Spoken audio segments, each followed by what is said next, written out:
Right. Hello, and thank you, massive anonymous world of internet viewers. We're really grateful for the number of people who are joining us here for these things. So this is the second of our series of 4 virtual teach-ins for Verso Books and the Relational Poverty Network's Thinking and Organising Beyond the Pandemic, a relational poverty toolkit. So I'm here in Melbourne, and I want to acknowledge that I'm on the unceded lands of the Wurundjeri peoples of the Kulin Nations. But we're also here in this kind of virtual third space where we're bringing together people from different hemispheres, different time zones to talk about what sort of a crisis it is that we find ourselves in, and what not only what challenges, but what possibilities the pandemic is opening up for us. However dire a crisis is, it always carries within it the seeds of the new world that will come afterwards, as well as a chance to sweep aside some of the divisions that have previously bound us. And so in this particular moment of human sequestration and lockdown, when the crisis is so palpably global and species-wide, it also feels like a crucial opportunity to come together digitally across those global distances, and to think about how to organise ourselves in ways that that echo and respond to the global scope of the challenge that we face. So this teaching series aims to do just that, and to bring activists and scholars together from across the globe to think about what challenge it is that we face here and how to organise for it. I'm also profoundly grateful to Verso Books and the Relational Poverty Network for co-sponsoring this event. Verso Books, you likely already know, is one of the oldest left-wing publishing houses in the world. Since you are viewing this, I believe, through Verso Books' YouTube channel or Facebook page, although I'm not sure if the Facebook page is working. We'll be taking questions and comments later on via the comment thread on YouTube's or on Verso's YouTube channel. So if you want to weigh in or send questions to any of our speakers, toggle over to Verso's YouTube channel.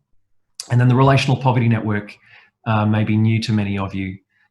It's global in the same way that these teach-ins aim to be global. It aims to bring together scholars, activists, advocates and policymakers from around the world, working across a range of spaces to think differently about what poverty is, and to think of poverty not as a distinct object to be studied, a distinct object to be regulated or disincentivized, but to think about poverty as a joint, many-layered phenomenon that is really a series of effects of larger interlocking systems that produce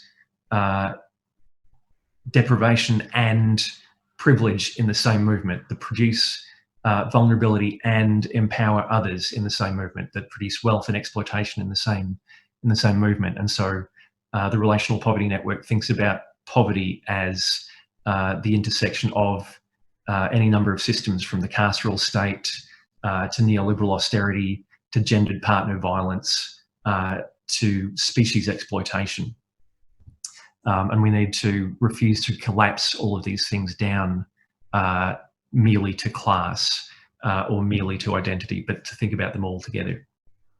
So these teach-ins aim to look at 4 particular vectors of those systems that interlock to produce the crisis that we live in now. Last week we looked at shelter and the pandemic city. This week we'll look at care and social reproduction.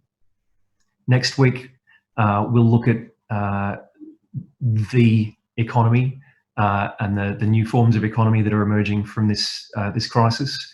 And then in the 4th week we'll look at borders and mobility.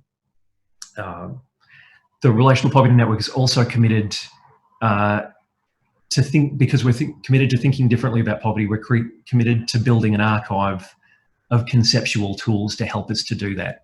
And that's the thing that I most hope comes out of today. So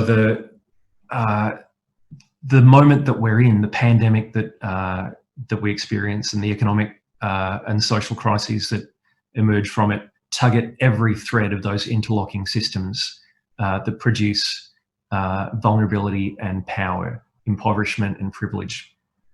And as one New York nurse put it, the current crisis is a crisis within a crisis. Indeed, it's a crisis within infinite crises. It reveals all of the contradictions within the social structures that we already live under.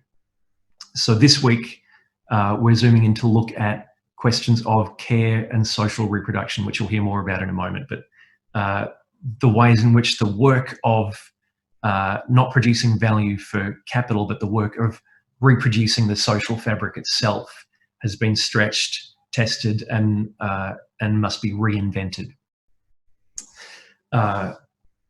And so we'll hear more about that over the next hour and 45 minutes or so. We'll have 3 blocks of speakers, and then after that there'll be time for Q&A. So again, if you want to make questions or comments, pop them in the comment thread on Verso's YouTube page. The first of our blocks, we'll hear from Dr. Tish Lopez from Dartmouth and Antoinette Lyons from the Odessa Children's Center in Seattle, who will talk a little bit about healthcare and some of the old and new challenges that are facing us there. After that, we'll have a second block where we'll hear from Dr. Maggie Dickinson from CUNY and Guttman College and Suzanne Adley from the Food Chain Workers Alliance to talk about what sorts of work goes into socially reproducing our worlds along the food chain and what new moments there might be for solidarity there. And then at the end, we'll hear from Dr. Dean Spade from Seattle University and Corrina Chase from the Portland COVID-19 Mutual Aid Network to talk about what new forms of solidarity are possible in this moment that don't just reproduce the old capitalist structures that we've lived under, but what forms of new caring, labour and solidarity might grow the new society in the proverbial shell of the old. So I will clear out of the way and make space for Dr. Tish Lopez and Antoinette Lyons, who will jump in, and they'll form the first of our 3 blocks of speakers. So I'll cue both of you in, and then you'll have a chance to chat to each other afterwards. Tish and Antoinette, you there? Hi. Hi. Thanks for joining us. Thank you, and I wanted to thank you, especially David, for inviting us all, but also Verso Books Relational Poverty Network for their sponsorship, and especially all of the speakers today. I'm really honored to be here among you and speaking with you today. I would also like to acknowledge that we are on the traditional land of the first people of Seattle, the Duwamish, past and present, and honor with gratitude the land itself and the Duwamish tribe. This pandemic, I think, most importantly, has highlighted the invisibilization and devaluation of care labor, which is required for American society to function, as David mentioned. Care labor refers to both the underpaid and unpaid work that mainly women, people of color, and immigrants do to build and maintain the physical, social, emotional well-being of other individuals, especially children, the elderly, the sick, the disabled, and the most vulnerable. So scholars have long demonstrated, we know that for a fact, that the United States has been experiencing a care labor crisis.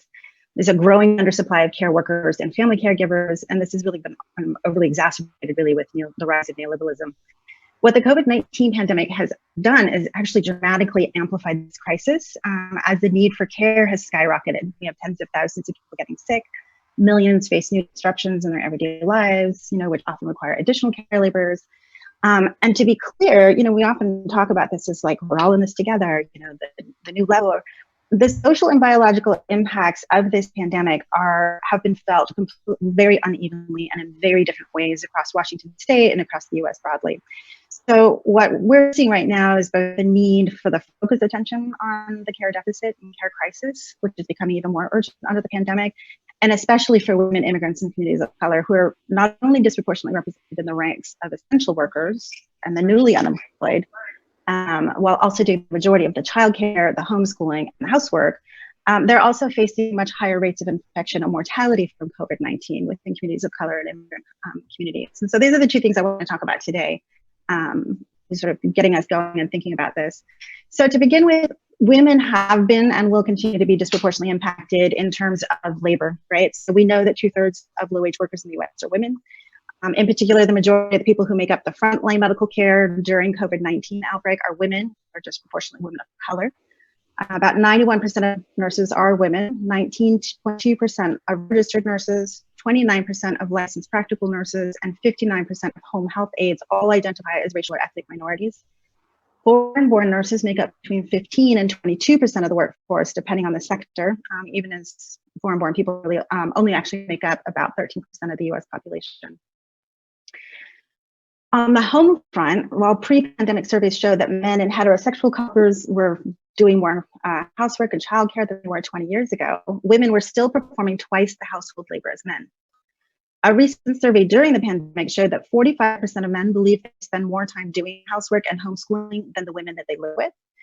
And yet only 3% of women agreed with them. And 80% of women report they're doing the lion's share of this housework and homeschooling. So it's not even, we're not just talking about an uneven labor, the actual uneven sort of labors of social reproduction, but also the ways in which it gets internalized and how people understand their role and what they're doing. Women also make up 80% of the single parent households with primary child rearing duties. And to compound all of this, at the height of social distancing guidelines, 56 million K through 12 students, 30 million of whom rely on free or reduced lunches, were being homeschooled, which further was putting pressures not only on home laborers, but also food insecurity more broadly. There is also this other side of it, which is the laborers themselves. So the ability to work from home has not been evenly distributed along racial and ethnic lines. So about 30% of white and 37% of Asian workers are able to work from home. Only 20% of African American and 17% of Latinx people are able to work from home. And people of color also are more likely to work in low-wage hourly labor, including many of the jobs which are considered essential labors right now, meaning that they're less able to enact strict social distancing guidelines, which we've been talking about. So on the other side of this is who needs the care, right? So we're seeing a disproportionate biological impact of the disease, particularly on communities of color. African Americans, Latinxes, and Native American populations are contracting and dying from the disease at much higher rates than whites. And unfortunately, race and ethnicity data is very incomplete. We are now up to 39 states retroactively actually trying to collect that data. And at this point, there's thought that we've collected about 80% of the racial data necessary to make meaningful sort of analyses in that. Collectively, African Americans, who represent 13% of the population in all areas of the US that have released the data, have suffered 27% of deaths.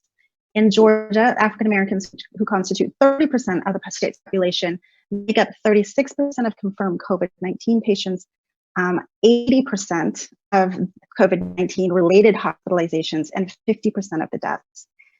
Here in Washington, what we're seeing is Latinxes account for about 31% of the cases, even though they represent only about 13% of the population. And this is up just 10%, from 10% just about a month ago.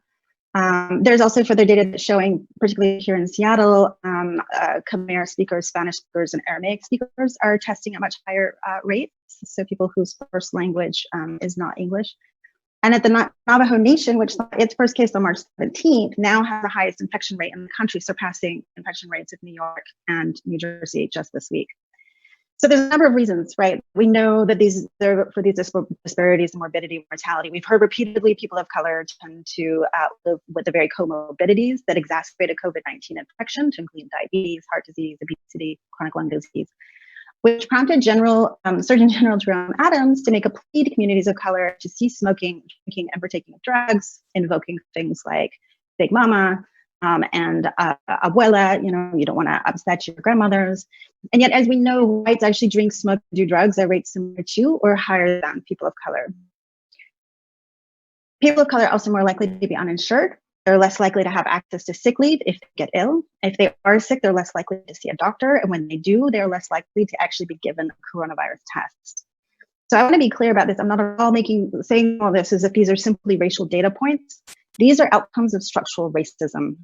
And as we know, race is the single biggest predictor of a person living near contaminated air, water, or soil. People of color constitute 56% of the population living near toxic waste sites. Communities of colors are also more likely to be exposed to nitrogen dioxide air pollutants. And while exposure to any air pollution lowers our ability to fight off infections and worsens reactions to viruses in people with health challenges like asthma, a recent study found that nitrogen dioxide pollution specifically may be the single biggest important contributor to fatality caused by COVID-19. All of this is to say that these are not accidents of geography, or as HHS Director Azar recently complained, that these are problems of culture, right? So what we are seeing, though, is that these are pointed outcomes of the decidedly uncaring ideologies under which we live that prioritize capitalism and individualism over social responsibility and care. As we're seeing with the whiteness of the militia-led, Coca-Cola-funded protests to reopen the economy, they're demanding that low-wage and vulnerable care workers return to work in order to serve their needs, to cut their hair, and to make them their meals. And these protests, to be clear, started only after the racial disparities, morbidity, and mortality were made public. Before then, the call from some corners on the right was for the elderly to sacrifice themselves, which was an ageist calculus that reminds us that some lives are simply valued less than others. I just want to close. I've got about 10 seconds left. In the midst of all this, I want to also point out that I see glimmers of hope and possibility. What we're seeing is a broader call to politicize care.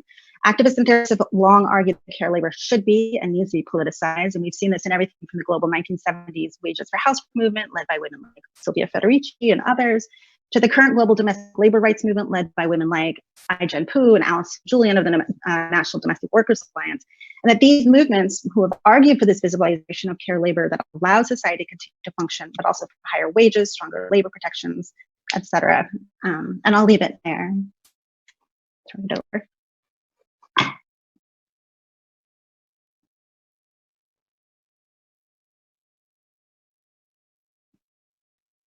Sorry, our next speaker is Antoinette Lyons of the Odessa Brown Children's Center in Seattle. And thanks, Tish. Hi. Yes, thank you so much, Tish. That was wonderful. I always love hearing from you. So my name is Antoinette Lyons, and I am fortunate to work at one of the very best children's clinic in all of the world, the Odessa Brown Children's Clinic. And I want to as well acknowledge that we do sit on the Duwamish tribal land, and we do make acknowledgement with gratitude that we are on this tribal land that has still not been recognized. There have been so many instances in COVID-19 that we've been experiencing, that we've seen the inequities. Obviously, we work with a very low-income population, but we're also seeing how this is now affecting families that have never had to rely on coming into a food bank. And we are seeing how resiliency is not at the same across boards right now.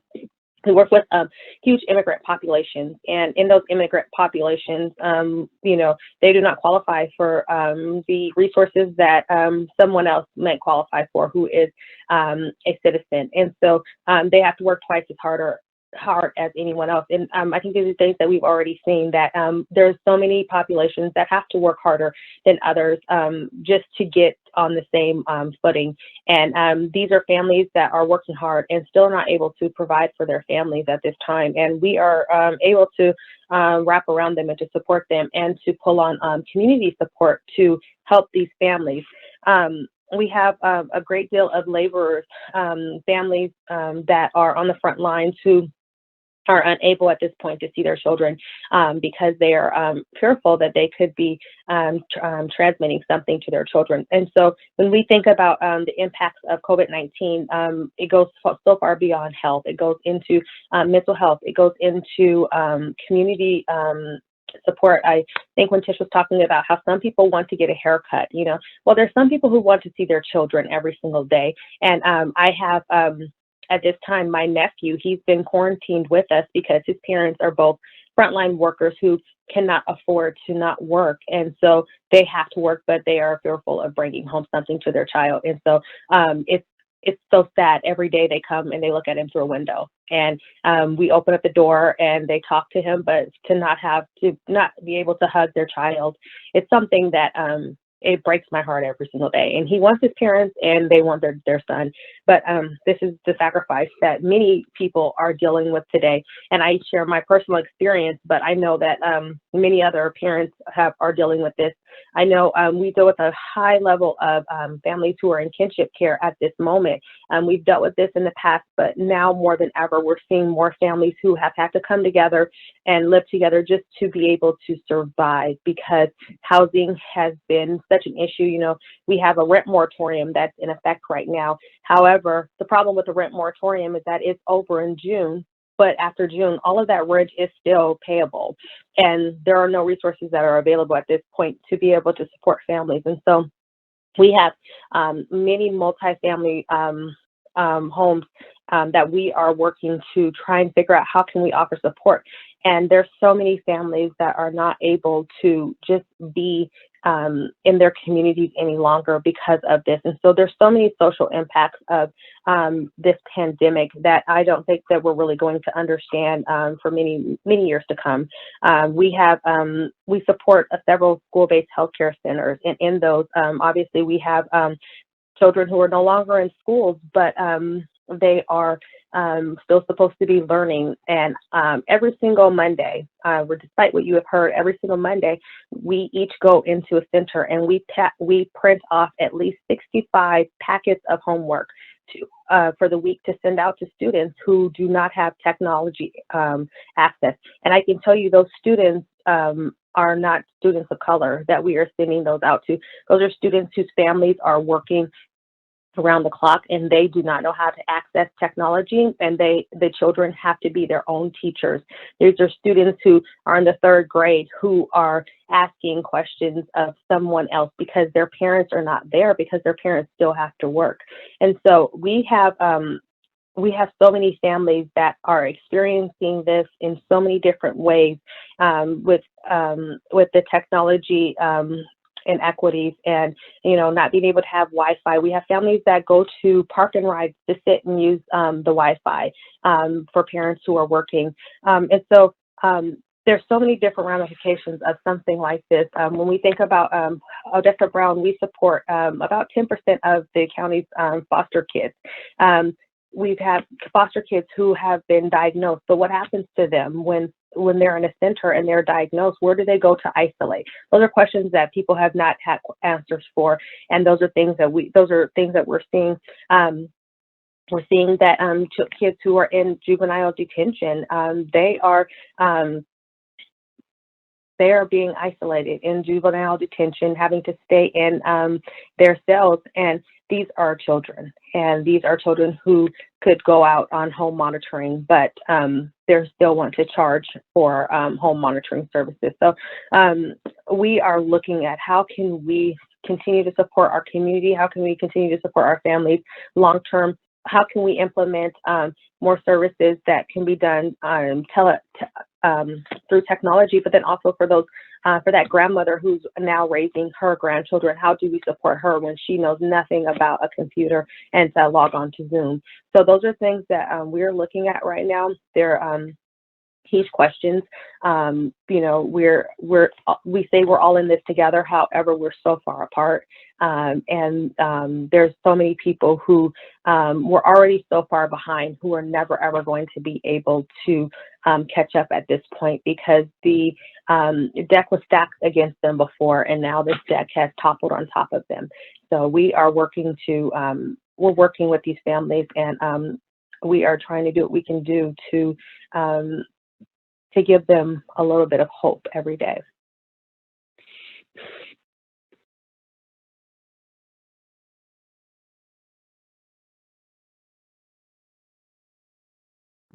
All right, and then thank you, Antoinette, that was so helpful.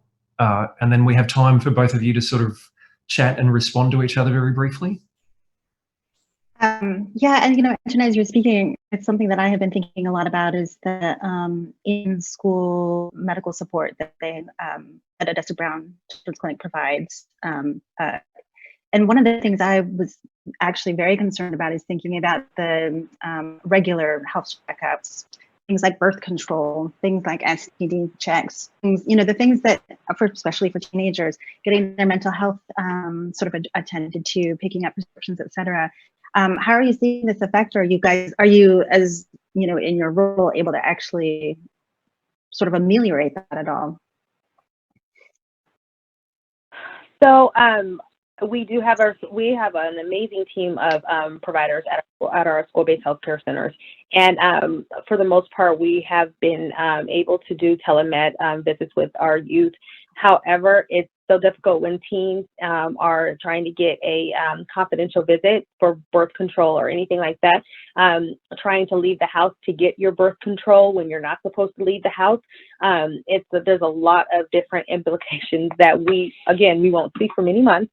But we are doing telehealth visits, and we are working with public health to get out birth control and to be very creative about the way that we are contacting our kids. But again, these are kids, and how do we, with all that they're experiencing, how do we reach out to them in a secure way so that we're not violating that confidence that they have had in us? And so there's some challenges, but we're working really hard to still support our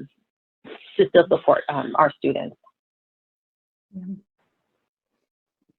I also had a second question, because these are all the things that I've been thinking about. But I know that is Odessa Brown still open? Is it up and running still? And seeing patients? Yes. Yep, we are open. We are seeing patients, and that's one thing that with everything that has happened, there's been that the misinformation that that a lot of healthcare centers are no longer seeing families, but we're still seeing families. We have our protocols in place to keep everyone safe with distancing and everything. But yep, we are still up and running, and you can call today, schedule an appointment.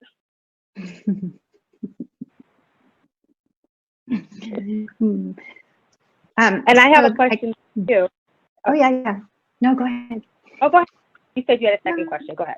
Well, I mean, the rest of that question was because I know that quite often the clinic often sees high risk children. But the other thing was about whether families, like the nurses and doctors, are having to actually make separate living arrangements, which is something that I've been really sort of concerned about. And if they are they getting support at all for that? Yeah, right now they're not having to do that right now, but there was a story that one of our nurse practitioners shared not too long ago that one of her nurse practitioner partners actually was in the middle of a custody dispute with her partner, and he used that. He went to court and used that because she is a nurse practitioner working on the front lines, that she should not have custody of her children. And the custody she was removed from custody, and he now has sole custody, and she cannot even visit with her children. And so these are things that happen all the time, and they're happening in our community, in our neck of the woods. And it's so unfortunate because these are people who are risking their lives daily, and to be told, you cannot have your children because you're risking your life. It's heartbreaking, and it's unfair. Yeah.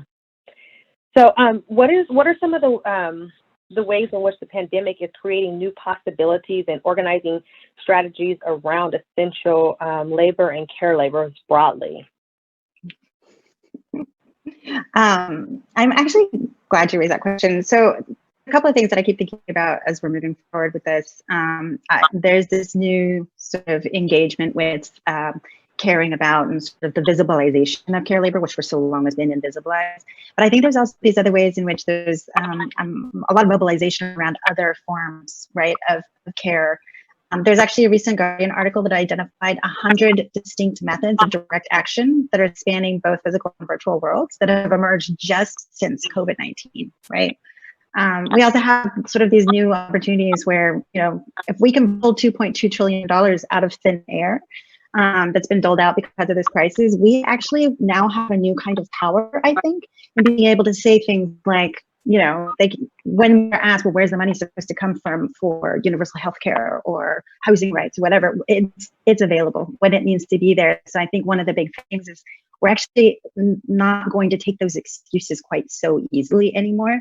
And I think it's really going to demand a real attention to the wealth gap that we see in this country, particularly, the disparities in the wealth gap for those who are doing the most necessary labor right now, but also more broadly across race and ethnic lines in this country.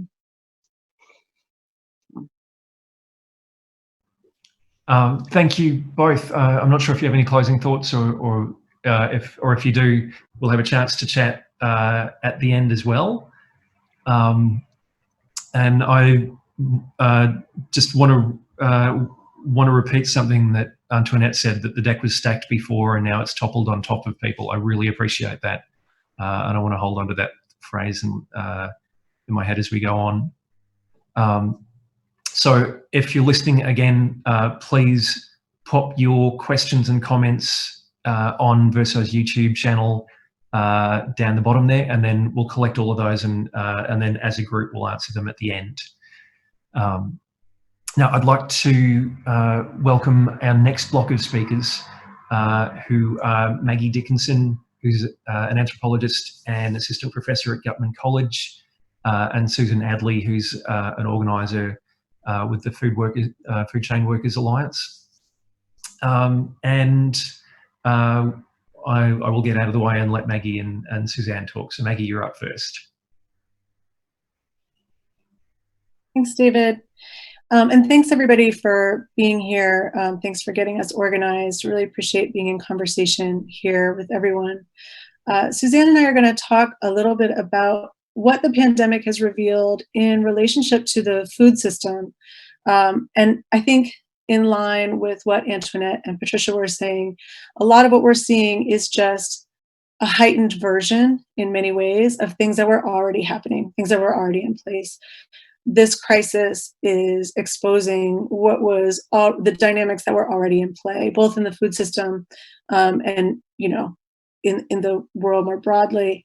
So just kind of thinking back to in the US, when it became clear that the economy was shutting down, lockdowns were going into place, the narrative that emerged in that moment was one about fears around the supply chain in the food system. There was a lot of panic about supply chains breaking down, food running out. And there's this sort of very American impulse around hoarding that kind of took root. There were a lot of people panic shopping. That became almost a self-fulfilling prophecy. The lack of food on shelves in the grocery store was largely because people were hoarding food. And I think that narrative in many ways kind of washed over or overlooked the real hunger crisis that was on the horizon, and that I think is becoming much more visible now. We're getting some really disturbing data coming out around rising rates of childhood hunger. We're seeing the numbers start to become visible, in the statistical sense. People, sorry, my house is loud. People running out of food, families not being able to protect their children from hunger. And the hunger that we're seeing is actually the same hunger that was there before the pandemic. The specter of hunger is haunting folks who are poor, people who are undocumented, as Antoinette mentioned, people who don't have documentation and can't access certain kinds of federal programs, low-wage workers, and then the probably largest group at this point, unemployed people and underemployed people, and we know those numbers have skyrocketed. So it's not our supply systems that are breaking down.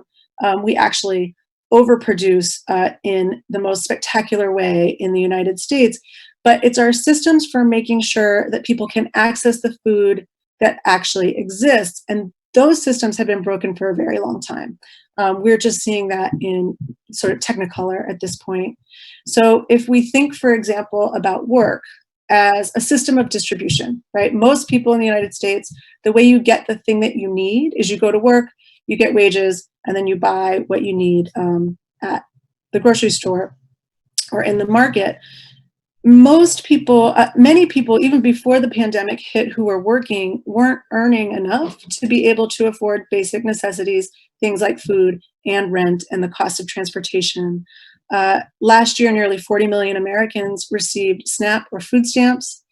The majority of the people who are on the SNAP rolls who are not disabled or elderly were working, right? We have a safety net in the United States, which has basically been transformed in the neoliberal era to subsidize low-wage work. SNAP is certainly a part of that. The Earned Income Tax Credit is a part of that. At the same time, we had 46 million people last year who were accessing food banks. And this was at a point in time where unemployment was at the lowest rate that it has been in the United States in generations, right? So work as a system of making sure people could get what they needed was failing long before the pandemic. And now, of course, what we're seeing is that is exacerbated greatly as millions and millions of people are losing their jobs. So food workers, and I'm sure Suzanne will talk more about this, but food workers are at the forefront of these failing systems of distribution. They're some of the lowest paid, least secure workers in the economy. And there's a history here, right? In large part, this is because the kind of work that makes life possible, right? The kind of caring labor that Patricia was talking about, things like growing food, cooking food, has long been relegated under capitalist systems to women, to racialized groups of people, from immigrants in the fields today to enslaved people before them, domestic workers, restaurant staff, right? These workers are viewed as cheap, as disposable before the crisis, and now they've been deemed essential. And that word is really interesting because it actually hides. I think it's been taken up as like this heroic moniker, but in many ways, actually being deemed an essential worker cuts back on people's rights as workers. It means that they can't stay home if they're worried about getting sick on the job. People are actually being put into, a situation where it's harder for them to stay home and protect themselves and their families. So I think that word essential is doing a lot of work that we have to kind of be careful about. What we're seeing is that authoritarian impulse, right, to force people into doing labor that others don't want to do is very strong and very visible in this moment. And if we're paying attention, we would have known that food workers have been the canaries in the coal mine of a labor market and a safety net that really keeps people mired in poverty and hunger for many, many years, right? Hunger in the United States, the way it's been sort of weaponized as a way to discipline low-wage labor has intensified over the past several decades. We see that with adding work requirements to programs like food stamps. We also see it more broadly with the attachment of health insurance to jobs, the attempt by the Trump administration to add work requirements to Medicaid. But what we also know is that food workers have been at the forefront of what in the past few years has also been a lot of renewed labor activity in the US. So if we go back just a few years, movements like the Fight for 15, that began with fast food workers going off the job in New York City, has probably been one of the most important renewed kind of labor actions that have happened in the US in decades. A lot of the gains of workers as a whole in states that have raised their minimum wage has been thanks to, food workers who are very much at the head of those campaigns. And I think, Antoinette asked this question about, so what does organizing look like now? What does this moment offer us in terms of building new solidarities? And I just want to kind of throw out there, and I'm sure Suzanne will be able to follow up on this in more substantial ways. But food workers who do the work of sustaining life, right? That work of sustaining life and making sure that the rest of us can eat, are actually very strategically positioned right now alongside other workers who are doing caring labor that the capitalist class depends on, right? They depend on the workforce being reproduced. And we see this, alongside teachers who are doing caring labor, childcare workers, healthcare workers. I think what, we're beginning to see in the labor activism of the last several years is a strategic block of workers that includes food workers who are really, the work that they do is centered around care, and it's making visible, especially in this pandemic, the connections and dependencies that we all have on one another. And I think, one of the things we need to think about is how to take back that labor, the labor of sustaining life, from the grip of capitalist profiteering, from exploitative wage relations, because that caring labor, when Antoinette was talking, I was thinking about how strong the impulse to care for others is, and that is such a fundamental part of what makes us human. And so I wonder what happens when we put care as a form of power at the center of our organizing. And so I'll just sort of throw that out there as something for us to talk about as the conversation continues. And I'll turn it over to Suzanne.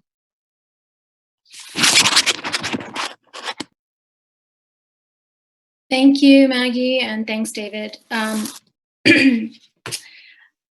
I work with an organization called the Food Chain Workers Alliance, and we are an alliance of 33 worker-based organizations in the food economy that are located throughout the United States, and we also have 2 member organizations in Canada.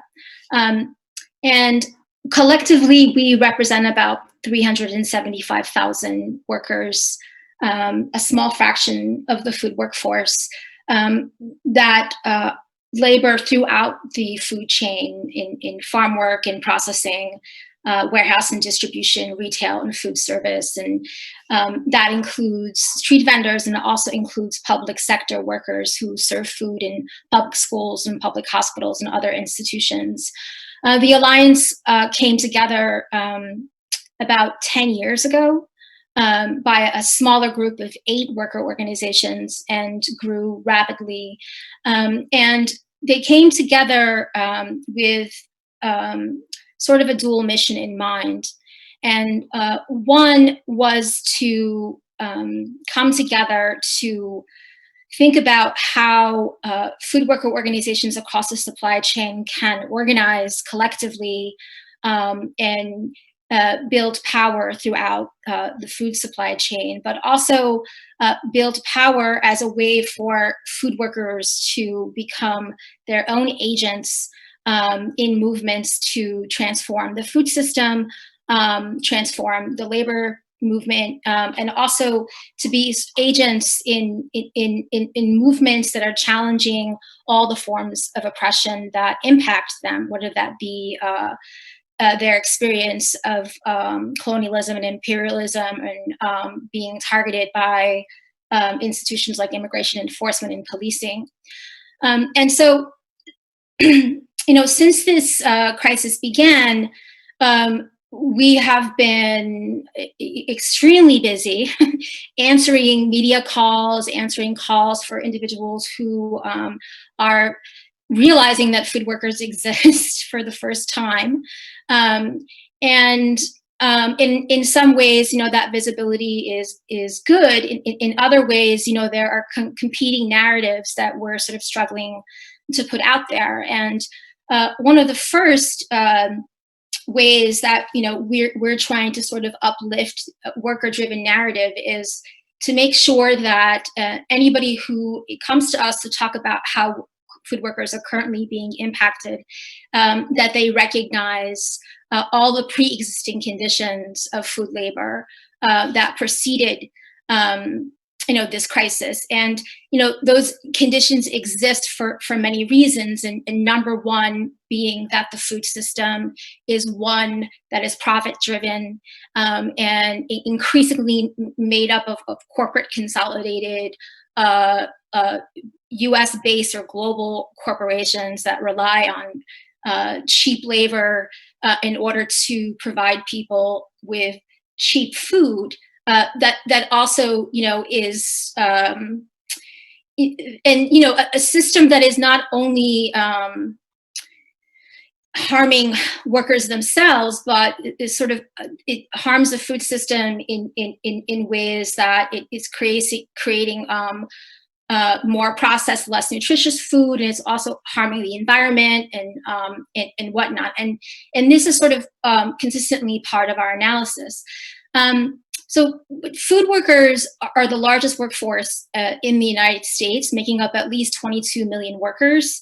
And a significant number of them are migrants, including seasonal and guest workers.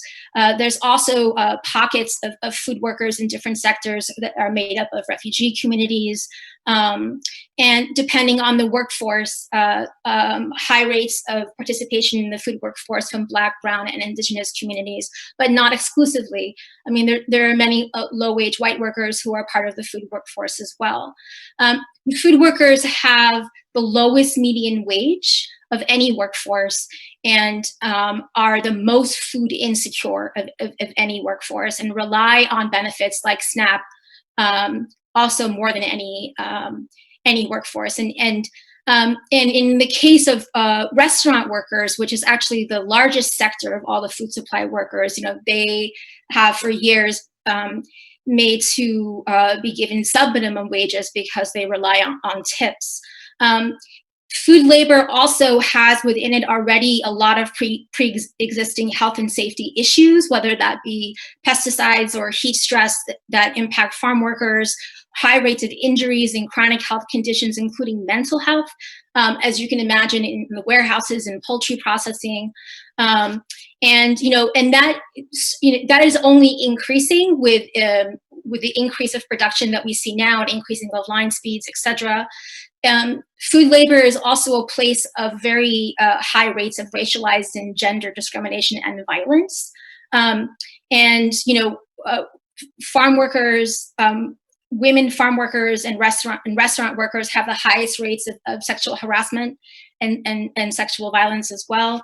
And there are various degrees of precarity among food workers as well, and excluded very much from labor rights for various reasons, including like farm workers being completely excluded from the NLRB, which is part of Jim Crow legacy in this country. And food workers are also disproportionately targeted by state violence. If we look at the immigration enforcement raids that have begun again under the Trump administration, and also policing against street vendors, et cetera. And since the virus has hit, what we see is sort of a spectrum of impact that is exacerbated by these pre-existing conditions. And one side of the spectrum is loss of wages or complete loss of wages, and in many ways, a complete abandonment of these food worker communities, especially those who live in rural areas or in, and who don't have access to food and healthcare as there is. And on the other side of the spectrum, we see populations of food workers who are continuing to be forced to work, despite increasing risk that they're of contracting the COVID virus and also exposing their own communities to the COVID virus. And since this began, there has been a heightened moment of organizing that has been taking place, and I can give you many, many examples of important organizing that is going on right now. And workers have won some gains, right? But in one of the first few wins that they've gotten is, being able to have testing for food workers. But even with that testing, there are a lot of food workers who don't want to get tested because there's food workers who can't afford to not work and are exposing themselves to the virus by going back to work. And those who do want to leave work are being threatened by saying that you can't collect unemployment insurance. And that is also the case for workers throughout the spectrum who are losing their jobs, who are undocumented, and who can't access unemployment insurance as it is, or other cash benefits. I think that what this crisis has really, really exposed is, as Maggie was saying, the many layers of disposability of food workers and low-wage workers as a whole, and poor people as a whole. And our base has been saying for a long time that their labor is essential, but what we're really seeing in this definition of essential is really sort of a American kind of middle class idea of what that means. We had workers early on say, is me, packaging cheese for the bourgeois class in New York City really essential? Is like high production of meat and pork really essential at this time? And why is our labor essential and other forms of labor not deemed essential? And so, part of the narrative that they're trying to put out there is what we really need to be saying is that, we have to get rid of this myth that any labor is unskilled, because our labor is what provides wealth for the food economy and for other economies. And I think that my time is up, so I'll leave it there.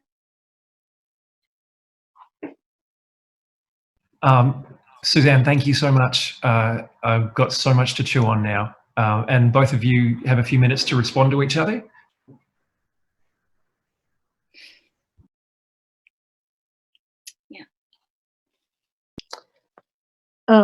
Suzanne, so I was kind of hoping when you said that you had lots of examples of organizing wins, if you could say a little bit more about that, because I think it's important to recognize the organizing work that's happening, and to think about ways to build solidarity with that work. So, and I don't know if you were going to say more about that, but I would love to hear more about that. Sure. Well, I was just on the phone today with one of our worker centers that work with warehouse workers in the state of Illinois. There are workers who have been self-organizing because they're not receiving hazard pay and because management is not providing adequate protection from the virus. And in many of those cases, there's been retaliation and workers have been fired. And there was one very successful action outside of Chicago in which all of the workers were rehired back and given wage increases. Currently, also in Yakima Valley in Washington State, there are about 6 or 7 apple packaging centers in which workers have been on strike.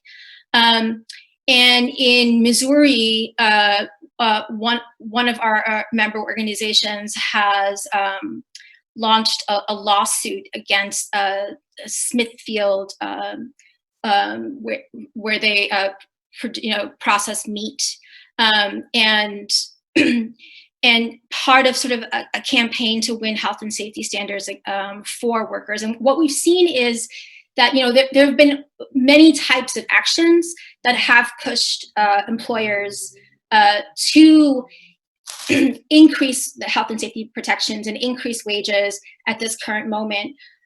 But in many instances, it's still not enough.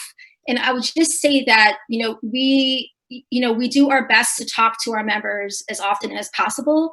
And just yesterday, we're hearing reports of 100 new cases at this farm, or 70 cases of members of one worker center in New York City who work in different sectors and whatnot. But all of our worker leaders are organizing currently with the acknowledgement that we really need to sort of think about building power now for the long term. So how can we kind of really could propel this movement forward and bring new food workers into the movement? And we're getting calls from new food workers all the time. How can the demands now kind of reflect the kind of power they need for the long term?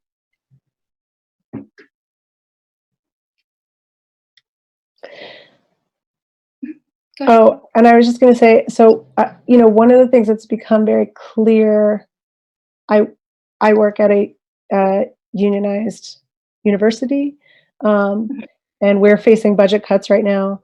And one of the things that I've noticed is there's a growing sense where at my own workplace of this feeling that this is the moment where people really have to, it's been made clear to us that no one else is looking out, right, for the stewardship of the university. And I'm wondering if you're seeing something similar in the sense of workers becoming more emboldened as the stakes have gone up, and just the knowledge that like we're kind of all we've got, right? I'm just wondering if you're seeing that as well in the workers that you're working with. I mean, I think to some extent, we had this discussion as we were planning for our May Day Day of Action, in that, some of the examples that are most visible to the public are large kind of corporations like Amazon, or some fast food companies where there is already some power sort of behind the ability to sort of engage in those kinds of actions. And when you're dealing with a very like highly vulnerable, very precarious sort of class of workers, striking is not always a possibility, right?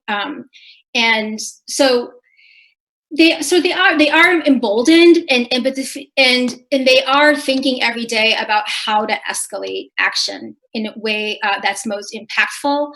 They choose the way that they want to do that. But we see also that we've gotten calls from poultry workers in South Carolina, processing workers in Pennsylvania, restaurant workers in New York who haven't previously organized. And so that's a sign that there is kind of like an encouragement, a drive, and an emboldenment that it is there. And the best thing that we can do is, sort of then connect them to what other food workers are doing. And so directly learn from that model. Mm-hmm.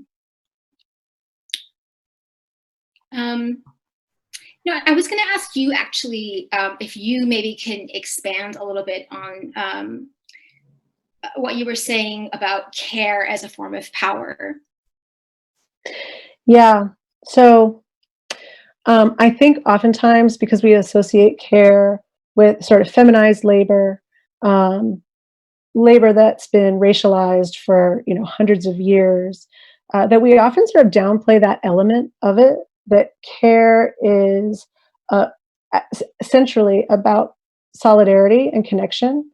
And it's a different way of thinking about power. I think as someone who worked in the labor movement for a long time, and then thinks about issues of labor in my own work now, the language that has been used for so long, kind of comes out of this 20th century kind of masculinist notion of building power and confrontation. And what's interesting to me right now, when you look at teacher strikes, when you look at food workers, when you look at, people who their work is centrally about creating and sustaining life, right? Yeah. There's a kind of power there that I think goes often very unrecognized.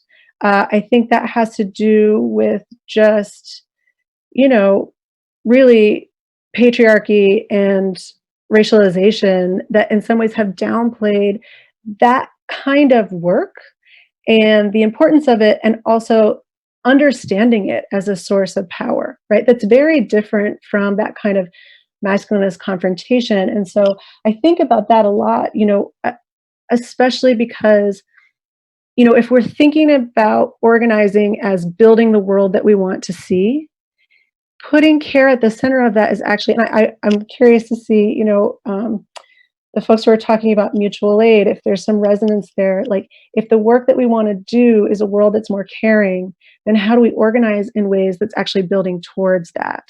Even given all of the, oppressions that people are dealing with, the violence that people are dealing with in their everyday lives, but how do we move in that direction by enacting what we want to see? So that's just something that like I think about a lot. And I don't know, with you working, in labor, how that resonates. I think, it does resonate. And I think that, so many of our member organizations are worker centers, and not exclusively. We have a lot of union locals. And so, and there are different models of worker centers, or worker organizations, but they're very much grounded in their community, in families, and in very much sort of in the whole sort of narrative of their lives, which is being forced migrants in the first place, and all the ways that they're sort of experiencing forms of oppression. And last thing I'll say too, it also kind of reminds me that there's a whole other aspect of our work, which is to sort of align ourselves with both historical and current movements for food sovereignty in racial equity in the food system. And with a lot of our members, that kind of what that looks like is creating an alternative in which we are taking care of the land. That we're the ones that are producing food and feeding our people and feeding our communities, and supporting the growth of agroecology systems and so on. And I think that that's kind of very reflective of what you say, care as power. Yeah, maybe we can talk about that more later. Yeah, I hope so. I do too. This is all really wonderful food for thought, and links really beautifully across the different blocks of speakers that we have. So one of the things both we've heard from both blocks is about the new forms of power that are potentially emerging at the moment. And the next block of speakers, Dr. Dean Spade from Seattle University and Corrina Chase from the Portland COVID-19 Mutual Aid Network will be talking about is unpaid caring labour that's also designed not to reproduce the structures of capitalism that we see around us. It's sort of the labour of taking care of one another, but in a way that changes those structures in theory. Or at least with that changes those structures in a particular way. I think everybody's working on changing those structures one way or another. So I won't say more than that. I'll let Dean start off to talk a little bit about his work on mutual aid, and then Corrina will come afterwards. Thanks, David. Thanks to everybody who's spoken already. This is such an interesting conversation, and so much great gratitude also to the organizers for putting us all together. I'm really excited to build off of what was just being talked about with care as power, to talk about mutual aid. What I mean by mutual aid when I say it, and I think we do need to talk about what we mean by it, because it's really being used in a lot of ways right now, is it's kind of having a moment of mainstreaming, and it's appearing in media where it hasn't before and stuff. What I mean by that is when people get together to meet each other's survival needs based in a shared understanding that the current systems aren't going to meet those needs, and in fact have created these crises and exacerbated them, right? So it's that shared mutual concern and understanding that people have about the systems while they meet each other's needs. That's a really key part of this. One of the ways I've been working various mutual aid efforts for about 20 years, but when Donald Trump was elected, right around that time, I started a website that's called bigdoorbrigade.com. That's like a mutual aid toolkit to try to really help people learn about mutual aid. Because what I was noticing was that there were so many mobilizable people, so many people who were like angry and scared and frustrated about this, having this person be the president, and the kinds of things that were happening. And the story in the US about what you should do if you're pissed and scared is a story that's very demobilizing. So it's like, you should vote for somebody, you should hope that the ACLU wins a case in court, you should make a donation to a nonprofit, you should hope that your representatives in Congress or your state legislature pass a law. These are all like passive actions, right? And probably the most passive is like the national presidential election, like where it's more like kind of celebrity gossip. There's like, you have very little interaction that you can do where you could be heard or matter. And so what part of that story, there's so many ways in which mythologies about social change are designed to demobilize us in the US. But part of it, and I'm sure also elsewhere, part of that story is about erasing mutual aid as sort of, I believe, like the core activity of social movements, where people immediately are meeting each other's needs and providing an on-ramp for mobilization. Because most people who get pissed and scared and are mobilizable want to immediately do something either to get support for the harm they're experiencing, like I'm being evicted, or, oh my God, I can't figure out how to pay for an abortion, or whatever the thing is, or they want to immediately help somebody who's having that experience because they had it already, or because they're concerned about it, or their friends and loved ones are having it. And so mutual aid is like the place people start. And it's a place where people tend to grow a lot of analysis and solidarity. Like once you join a mutual aid group and you're working together on the thing that you care about, you find out about more layers of it that you didn't know about, because people in the group are different from each other and they're coming to it from different places and they've got different obstacles to getting an abortion or having housing or whatever it is. And so you, ideally, it expands your capacity for solidarity. So anyway, you know, Mike, one of the things I've been interested in is how to really make mutual aid a more visible part of social movement and social change work, so that people aren't like getting fired up and then immediately getting demobilized and just like they're supposed to click on something online and then like that's it, they're done. Meanwhile, they've got energy to do more, but they don't know how to plug in. When crises and disasters emerge, mutual aid becomes more visible, right? Like this moment, we're seeing tons and tons and tons of mutual aid projects emerge all over, based on trying to stop COVID, because our governments are, you know, deeply inadequate in the face of disaster, and also exacerbate problems like this pandemic, for example, by keeping millions of people in prisons, by ensuring that lots and lots of people are homeless, et cetera. And so you see all these mutual aid projects emerging.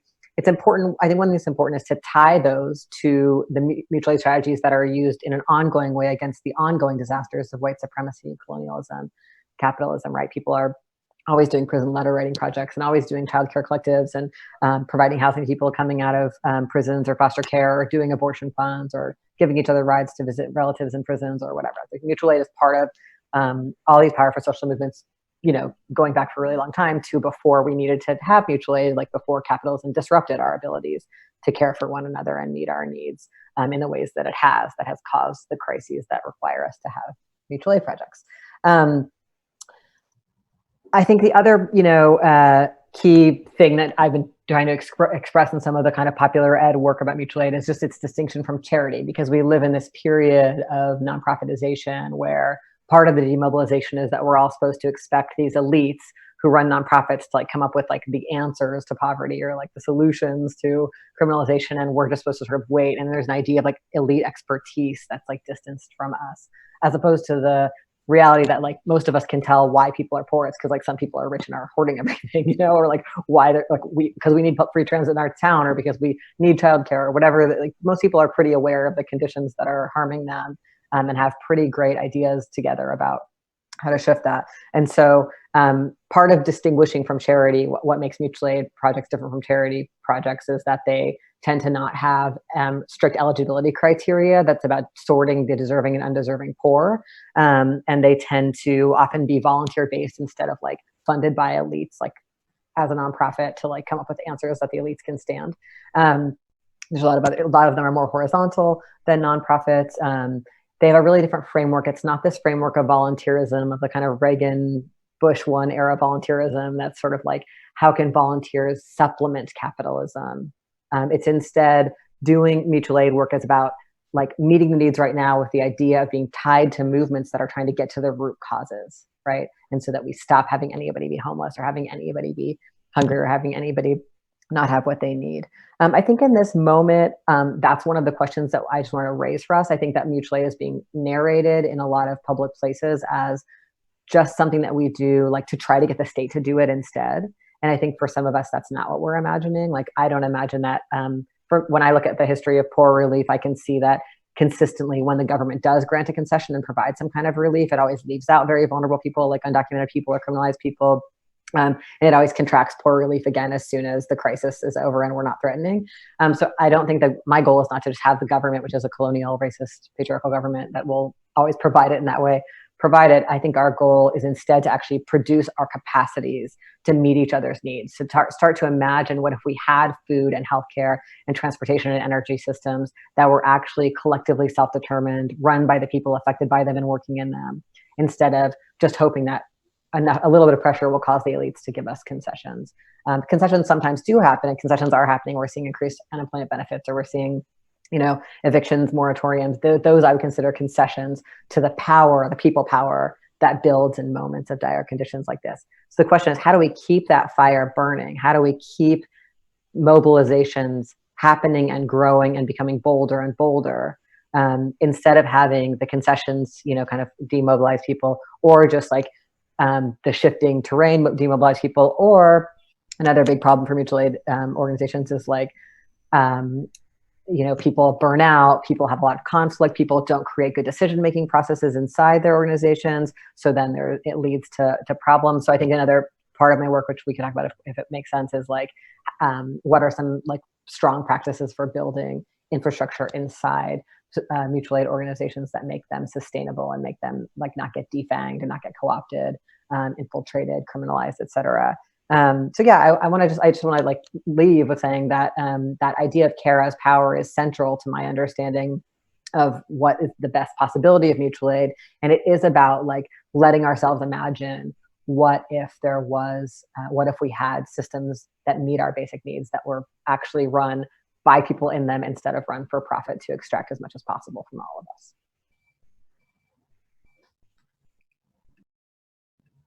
Dean, thank you so much. That links together so many of the threads we've already talked about wonderfully. And then I think Corrina Chase from the Portland COVID-19 Mutual Aid Network is going to be able to talk a little bit about what that looks like on the ground. Yeah, absolutely. It's refreshing to talk to other folks that are doing this work elsewhere. When you're in the thick of it, it can be overwhelming, and it's always good to know what else is being done. I'm calling in from Portland. We're in the territories of the Multnomah, Wasco, Cowlitz, Clackamas, Chinook, Tualatin, Calpullia, Malalia, and a couple other folks who have lived in the Willamette and Columbia confluence area. So I'm going to talk a little bit about what our group is actually doing, some observations I've made that, are not original, and talk about some challenges and questions and reflect on some of the things that we're all thinking about right now.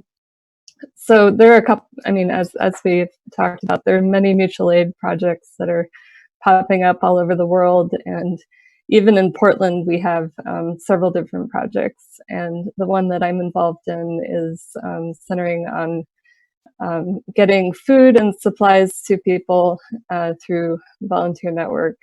And we basically have kind of three separate projects that are working in parallel together. And we started in late March and jumped off from a forum that we borrowed some language from Seattle folks. So thank you, Seattle. And the three branches that we're doing, the primary one, which we started with, is hooking up folks who are requesting assistance getting food or supplies, including prescription pickup, or basically, we don't have any gatekeeping on what they say is an essential supply. If they need donuts, that's what they need. But for the most part, it's a lot of groceries and medicine and things like diapers and that kind of thing. And so we have an intake form. People can ask for what they're needing, and then we have a dispatch system to hook them up with a volunteer who is in their area, who will go shop for them and deliver it to them. And often the volunteer will pay for the food, but we also have funds to reimburse for folks to pay for that. The second thing that we are doing, which is much more efficient but not as good at meeting people's needs, is we are delivering food boxes. And again, that's not based on any kind of gatekeeping other than people saying that they would like a food box delivered to them. And we are doing that 3 times a week in Portland, getting around 300 boxes out a week.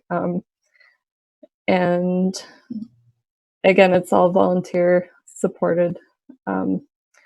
The third angle is working with culturally specific community partners and other specific community groups that are able to meet the needs of their community better than we could as a brand new network.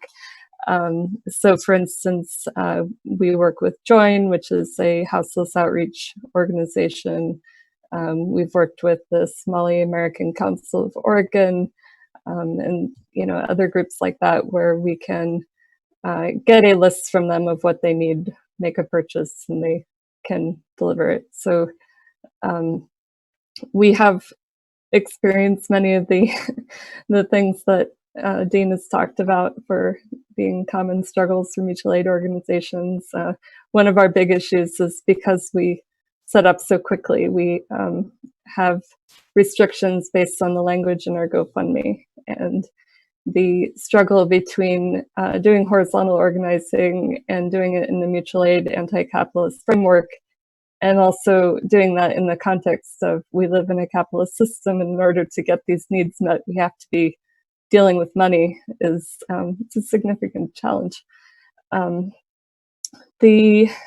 So we're mainly, organizing in, Slack and Google and a lot of the other tools that folks are pretty familiar with. And that is a new thing for mutual aid work. In the past, maybe not brand new, but in the past, a lot of us have had experience with, working in settings where we can see each other day to day, where we have organizing spaces that are physical spaces, and where we have more ability to talk to each other and build relationships. And I think, one of the things that is important is that, this is about relationship building. It's not about numbers and capitalism. And it's a struggle to build relationships in online forums and through Zoom meetings. And that's something very interesting that I think we're all experiencing. It's a new form of organizing. A lot of the folks that are key, very active in this group, a lot of us have had experience in other mutual aid style organizing.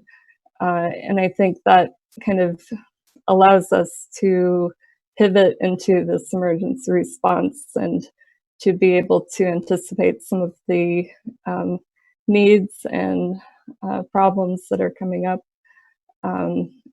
Folks have had experience in Occupy and Food Not Bombs and many similar many similar efforts. And it's really interesting to see the dynamic between folks that are newer to organizing coming into this group with without having some of the same assumptions about how horizontal organizing can work. And it's a learning experience to be able to pick up quickly how to teach people about that and how to make the space welcoming for cross-cultural organizing, both within like anarchist background and nonprofit background, and also truly cross-cultural organizing, working with the Muslim community, for example. And it's, I think that's something I'm thinking a lot about in this experience. A lot of these spaces that this kind of horizontal, dominantly white culture, anarchist mutual aid happens, there's definitely a visual community, and there can be a barrier to people who would not feel comfortable coming into this. There can be barriers in terms of lingo and norms, and this is an opportunity to kind of take away some of the artificial barriers and have more conversations about, well, what is it that we're actually doing that is core to our values? The other things that we see, the folks that are first to come to be doing mutual aid in this kind of setting, is a lot of trans and queer folks. A lot of women come in kind of next, and that kind of leads into what we were talking about earlier about the unpaid labor factor and the seeing mutual aid as like women's work, which kind of leads to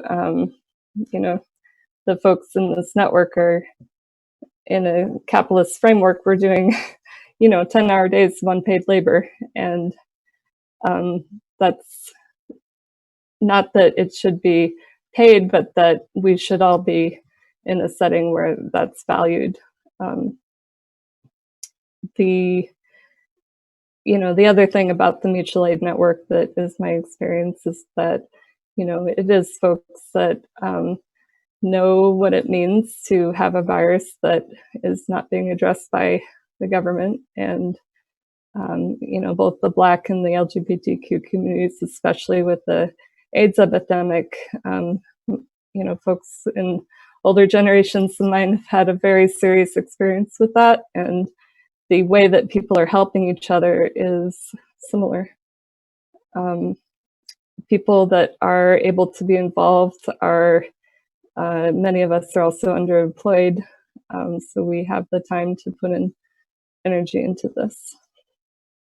I think one of the things that I also think about in terms of the opportunity presented here is that we have a different way of doing things.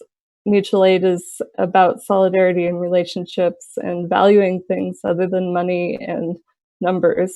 And when we hope that the world has more of that, we don't necessarily see it as this is a thing that can, take over capitalism. But when we have like a rupture in the system and we have a huge disturbance, my ecology background shows a lot here, but when you have a big disturbance, there's an opportunity for another system to show its strength. So I have a pet analogy that some of you have heard before, but it's like the little mammals running around under the dinosaurs' feet. Those guys are not going to take out the dinosaur, but when the comet hits, they'll be able to take the new niche and evolve into a better way of doing things. Not that I have anything against dinosaurs, but I do have things against capitalism. Some other things that challenges. A lot of folks that we've been hearing from are working with groups that have been as a project in existence before COVID-19. And our particular network, and I'm sure a lot of other mutual aid networks, are coming into existence pretty brand new and as an emergency response. And that presents a lot of challenges. We're building our sailboat not just mid-journey, but mid-storm. And a lot of us, have been on sailboats before, so to speak. But some of the folks, even if we do have organizing experience, we haven't worked with each other directly. So there's a lot of very quick relationship building, a lot of trust required, and it's very difficult to do that. Like, again, with the barriers of having internet as our primary way of communicating, there are a lot of things that kind of get missed there. You can't read people as well. You can't know when somebody needs to be checked in with. You can't, not as easily. You can't see how big the room is, how many people are there, and you can't as easily see patterns of, conversations being dominated or, nonverbal reactions to what is happening in a given setting. So I think, those are pretty important dynamics that happen in a group, and you also don't see when people leave. We have a lot of turnover in our group. It's a huge amount of people that we're working with. We had over 3,000 volunteers sign up in like a week. So, the core people, it's more like 20 to 50 people. And it's hard to tell on a day-to-day basis whether you have 5 people that are working on a project or whether it's 50 people that are working on a project. In a physical space, you can really, see that. Moving on to some questions that, that we're looking at and struggling with. The sailboat building the sailboat in the middle of the storm thing, like it's also, you know, critical that all of us are doing internal work and questioning the structures that lead to, you know, white supremacy and like nonprofit culture, and how all of those are really causing harm, and as well as you know, having learned from them and knowing some key things that we need to do in order to protect people involved in the group. So I think that's probably managing. I think that's probably a good Sorry? point to sort of open it up into a dialogue between Okay. Dean and Corrina. I'm not, Dean, I don't know if you've got any thoughts about Corrina's talk and vice versa. I'd love to ask you a couple of questions, Corrina. I'm so grateful Yep. to you for sharing your experience in the network right now. You mentioned all these interesting dynamics, like bringing new people in who have less organizing experience, but then having also some people who were already part of Occupy or Food Not Bombs or other things, and the dilemmas of relationship building when we can only meet online for the most part. And I'm just curious, like, what's working? Like, have you all noticed, like, just because I think there might be people watching this who are also part of similar work, like what's working for orienting people who have maybe less political experience? What's working for like just the sustainability of this work with some people working 10 hours a day? What's working with retaining volunteers when there's a possibility for so much attrition? One of my questions too is like, some people think that like we should break mutual aid groups and networks into smaller groups when they get big, and in case that helps retain people or build more relationships. I think that depends on what you're doing. So I'm just like, I would love to hear like any thoughts on some of those, kind of what you all are learning works. Yeah, that's a great question, and we're still learning. I think what I have seen to be pretty important is directly reaching out to people and being intentional about relationship forming, even when it's challenging, and you know, picking kind of a pod of people that I check in with regularly. We've tried to set up kind of a structure system to encourage other people to do that, but you know, that's the kind of thing that is difficult to foster. I think that we've also encouraged people to switch up roles, and so that I think that's something I really learned from Food Not Bombs, is that, you know, having everyone have a good understanding of all the different things that needs to be done is kind of key to having a group where you don't know who's going to show up on a particular day. And it also helps with creative problem solving. So, and burnout, you know, if the folks on our social media team can manage to not completely quit and move to doing something more fun for a while, then I think everyone wins, for example. And David, I'd love to hear, you know, flip that and hear advice from you on what kind of things you've seen help with those issues. Yeah, David just noted in our chat that maybe some people in the audience don't know who Food Not Bombs are. I think it's actually their 40th anniversary right now. It's that's what I heard today. Food Not Bombs is a really interesting group because they in terms of just scale of mutual aid, that it's, you know, thousands of chapters all over the world of people serving free food, vegan and vegetarian food, usually all gotten from food that's going to be wasted in public to people who anybody who wants it. And they've been criminalized a lot for doing that. There's been a lot of police enforcement against Food Not Bombs.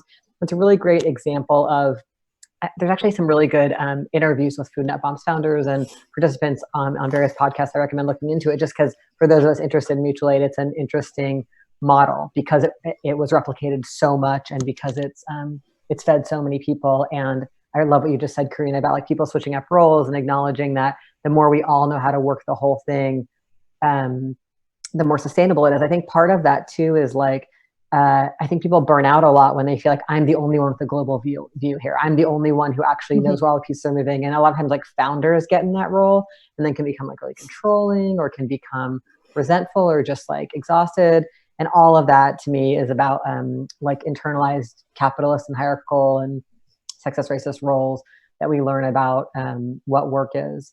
I'll just say a couple brief things about what you asked about, what have I noticed is working as somebody who participates in and studies mutual aid projects. I think that one major dilemma we have is that it's really easy when we get involved in something, we're always involved in it because it's a crisis and we feel urgently passionate about it. We can be really focused on delivering the goods, whether that's the groceries, whether that's the rides, whatever it is we're delivering, whatever it is we're trying to get people to have access to. And we can kind of inadequately work on the process inside the group. And so that, because we're all walking around programmed with capitalism, racism, sexism, it can quickly lead to really difficult conflict or painful stuff happening between people. And again, the group can really fall apart. So I think, and this is a basic feminist piece that relates to all of our conversations here about care and women's work, the more we can together actually take a bit of time and energy towards the group dynamics, just as I think you're modeling, Corrina, around caring about making sure new people feel welcomed and caught up on things, caring about making sure there's good facilitation at meetings so that everyone's heard instead of having just the usual suspect tell us all what to do. We've all got enough paid work doing that, or school or family, we don't need more places to be told what to do. Having groups have some kind of clarity around decision making, so that because sometimes what happens is I'm the founder, I'm really charismatic. Someone's like, hey, can you guys do another location for your clinic? And I'm just sure. And then I come back and I'm like, hey guys, we're doing another location, but nobody else got to decide. Wow, do we have the capacity to do another location?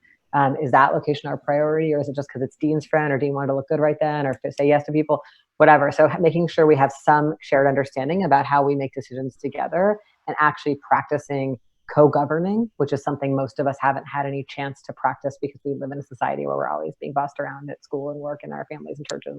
So there's a lot more on that. And if people are interested, I've tried to create a bunch of tools around this that are on my website. But I think fundamentally it's that that look inward and that thing, we can anticipate, we're probably going to have conflicts about the same 5 things people always have conflicts about, money, doing our sexuality in weird ways in the group, whether that's harming others or just being unethical, or having conflicts and breakups, playing out our family roles. I'm going to be the major caretaker, you're going to be the flake, whatever. We can guess what's going to happen because we've all been in relationships before, some kind, and it's always the same stuff. And so I think having a group be willing to think through some of that and make some plans can avoid things like, oh, Dean ran off with all the money, or, whatever, all the things that always happen. And I think there's a lot of good information out there, a lot of it from anarchist sources and from women of color feminist sources. I think those are 2 spaces I've used a lot where people are saying, hey, this worked in our group, this didn't. Here's a template for facilitation. Here's a template for decision making. We don't have to reinvent the wheel, but they're really, if we don't have that stuff in place, the groups tend to spark and die off. And a lot of times die off with hurt feelings when people are failing from the movement. We need everybody and we need it to last. So that's some of the stuff I've noticed. I wonder if that might be a good moment to jump in and sort of open up the conversation to everyone too. One of the things I was really excited about doing was bringing together people who are doing really, powerful and committed work in around caring for one another, but in different structures and with different kind of targets of intervention. So we've got people here who are doing grassroots, all volunteer, decentralized mutual aid in a much more anarchist tradition. We've got folks here who are working within the formal, doing the same kind of caring labour, but within the formal healthcare system, and folks, who are working within a tradition of organised labour, all of which have, very different internal structures, but which are all still working towards care and reproducing the social, if, not necessarily reproducing capitalism, but reproducing social relationships under capitalism. So I was really curious about how all of you thought about each other's kind of organising strategies, and if you're finding resonances, even though nominally you're working in, very, very different traditions, because you're working on care one way or another. I wonder if there are ways that you're seeing those resonate with one another. And I want to piggyback on that, a question that came from the chat thread. One person, Max, asked, how do we expand mutual aid and increase capacity while ensuring that we don't erode the government-funded social safety net? So that's another question about, where is our target of of intervention? Are we, you know, and how does one organising in one part of the political landscape impact on organising in another part of the political landscape? I'm not sure if that makes sense, but that's sort of a question for all of you. I can take a stab at sort of a historical look at this. One of the reasons I worked at, so I guess it's fair to also, I should have said this at the upfront. I used to work at Odessa Children's Clinic, and that's actually what pushed me back into research. And one of the things that I've written about and that I'm really fascinated by and want to actually expand more on is that clinic was built with the work of over 100 African American and Asian community organizations from 1967 to 1969 that were funded by something called the Model Cities program, right? So Model Cities was very short-lived because it was actually doing the work that the government, when we do have a proper social safety net working in the ways that it should, was providing a civic engagement, like money for civic engagement. Neighborhoods could say, this is our single most important need. They could skip past every single bit of red tape and go straight to that fund. And what the community in the Central District, which is where the original Odessa Children's Clinic is located, did was build a clinic for their children. And it was literally built with like thousands of people in the community coming together. And what they had built was a very democratic process through which to do this, which is why it also took a lot longer. Nixon killed that program, the Model Cities program, after he realized how much money was actually helping people. But there's a wonderful quote that I return to often from one of the biographies of it, and it was, or sort of histories of this, it was written by two white doctors who were involved in this process, that a big part of the process was teaching people that they had the right to speak up, that there were ways in which we can come together and like build a political language together and use that power then to harness what is available, right? However weak or unstructured or whatever that is. But there's a quote in which they say, you know, once people began to learn that they had the right to speak, they started to speak too much, that we created monsters, is actually how that gets scripted, which is a really fascinating sort of term, right? It's very racialized, you know, there was only so much goodwill that could be taken up to a certain point. And eventually those doctors were no longer involved, frankly. But I do think, you know, there's something in there that we can all talk about, that is part of the caring labor that we need to do, is to help people feel enfranchised again, you know, and that they have the right and the ability and the community to make demands on a broader sort of stage. Mm. Does anybody else have any thoughts about the kind of relationship between those moments of grassroots and volunteer labour and then kind of state recognition or state support? I'd love to follow up on what Patricia just said. One of the kinds of mutual aid that I've been really looking at a lot lately is especially the period of the 1960s and 70s when so many different social movements started free clinics, right? So like the Black Panther Party had free clinics, and the Young Lords like took over part of Lincoln Hospital, and there's all these women's feminist clinics, and there was gay VD clinics, and you know, a major strategy of so many social movements during that time, which was like a peak period of social movement activity in recent US history, was doing free clinics. And there's a really interesting book that I read by this author, Katie Botza, where she really traces how that many of those clinics were incredibly grassroots, all volunteer run. And then as they grew, many of them struggled with institutionalization. And both, they struggled because there was like new federal regs that were like, that made it like harder to practice this way. Like it became more illegal basically to do this, which is one thing the government does, is criminalize mutual aid.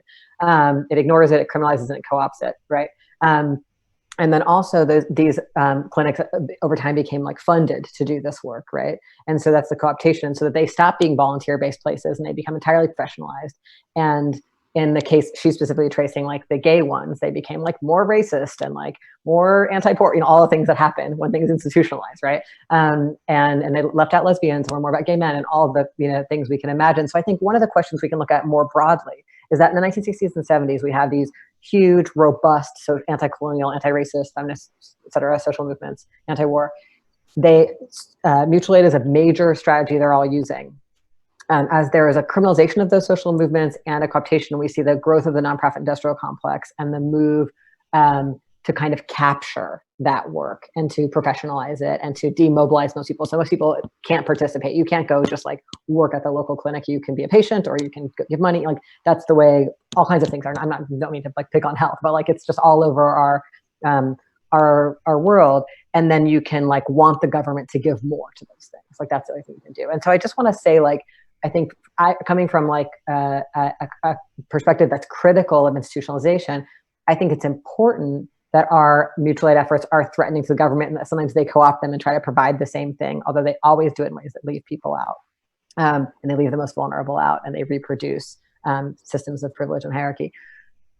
So to me, this is this fundamental question. Like the goal of mutual aid does produce concessions, but then they get contracted, just like the story Patricia just told, where like even the Nixon administration like talked about a universal basic income and provided the model cities. Like there was a huge expansion in the face of those threatening movements to provide stuff, and then as soon as those movements were capped enough and kind of like quieted down, a lot of that stuff got taken away, right? And we live where we live now, which is like the total. And so to me, we shouldn't assume that getting the government to give us this stuff will be lasting, will be fair or just.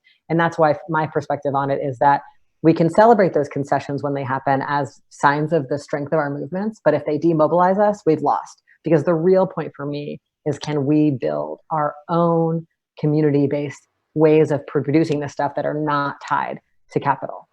And that's never going to happen with stuff that comes through the government. It's always going to, just like we see with the stimulus package, most of the money is going to go to like corporate slush funds and like pennies to some workers, but it's not going to reach undocumented workers, and it's not going to, et cetera. So I think that this is a fundamental question. I think is a divide between those who want to take over the state and want to imagine that the government will start providing things, and those of us who don't think that the United States, a colonial, capitalist, genocidal government, is going to ever do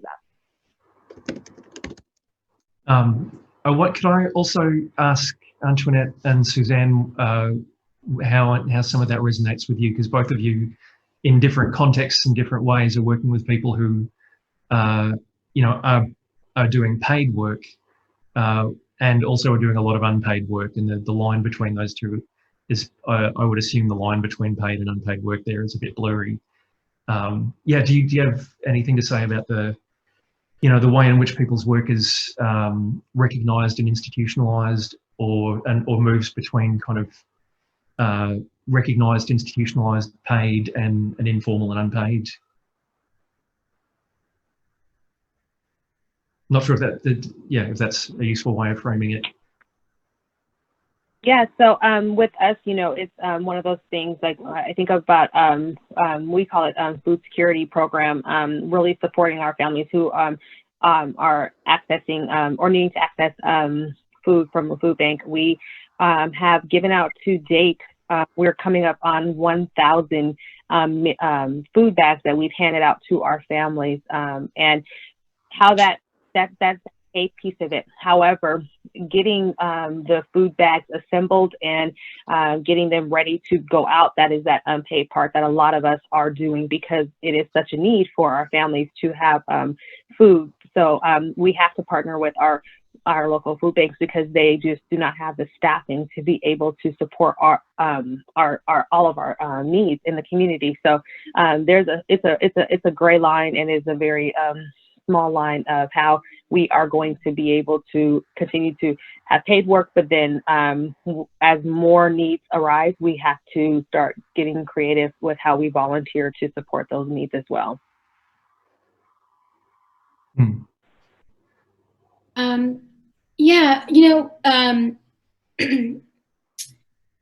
Our members are involved in a lot of different types of mutual aid efforts that have been, some of them have been ongoing because of this issue of poverty and hunger that exists among so much of our base. But especially now, there are several funds that our members have set up to support the direct needs of workers, and particularly, those who might be located in small cities and rural areas where there might not be other mutual aid efforts around.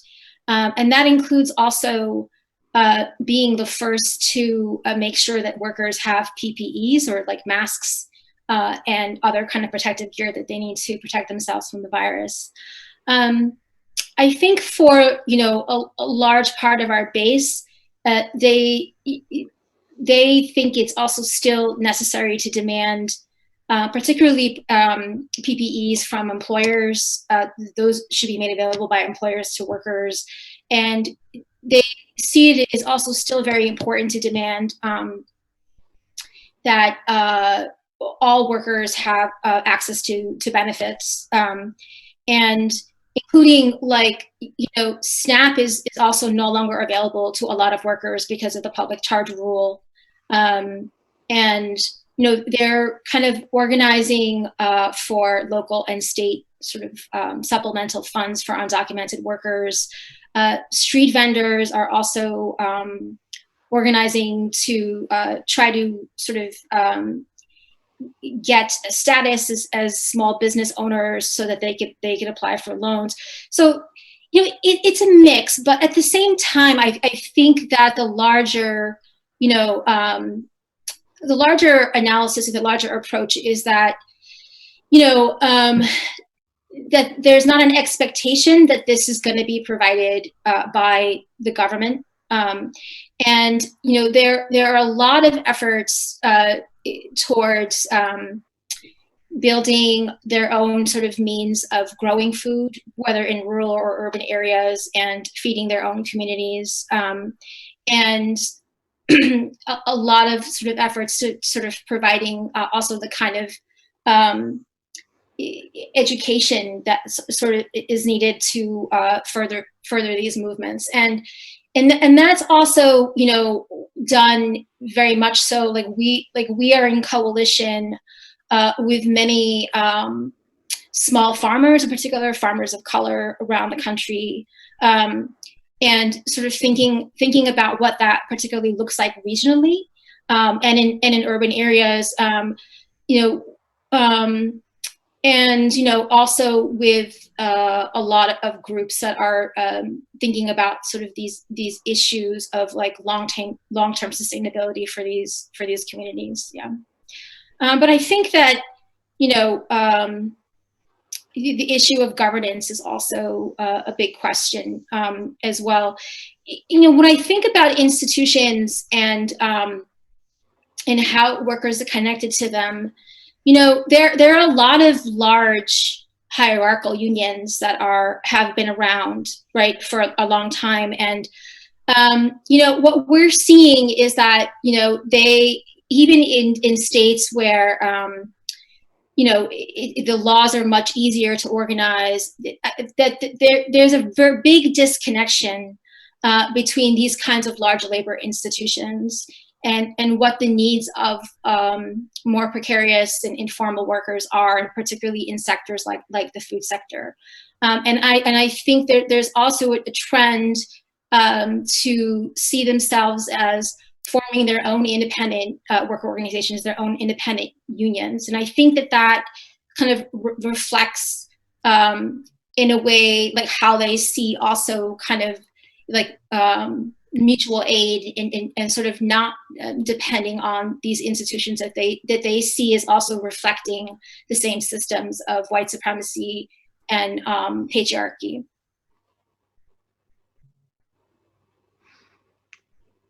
Can I follow up too? So Dean and Suzanne both have talked, I think most specifically about the ways in which people discover their political agency at the moment. You know, Dean talked about the dangers of the narratives that came out of the 2016 election in the United States, and then similar moments in lots of other countries. You know, Modi's election, Brexit, the Australian election a few years ago. All of these moments where our responses, our primary political responses, were disempowering. You know, we've lost. All you can do is wait for the next election, that sort of thing. And then both, you know, Dean and Suzanne were talking about the importance of finding a way to awaken people's sense of agency and how they organise.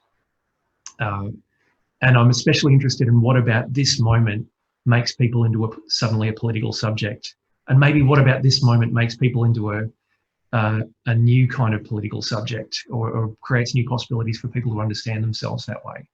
You know, so I really appreciated Maggie's point that care is one of the things that is organising some of these new alliances.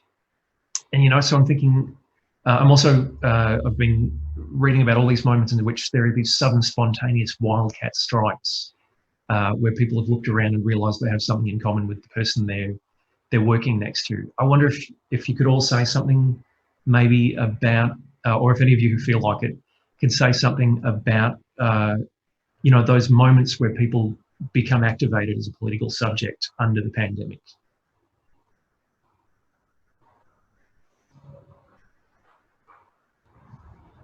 So yeah, well, I mean, what are some of the moments in which you've seen people spring to action? I'll jump in with a very quick comment that, you know, mutual aid offers a very tangible, clear thing for people to do. When we opened up our volunteer form and we had, you know, 2,000 or 3,000 people sign up to do this work, like almost immediately, you know, it's very clear that that's a huge opportunity to have a very large number of people learn a new way of working together.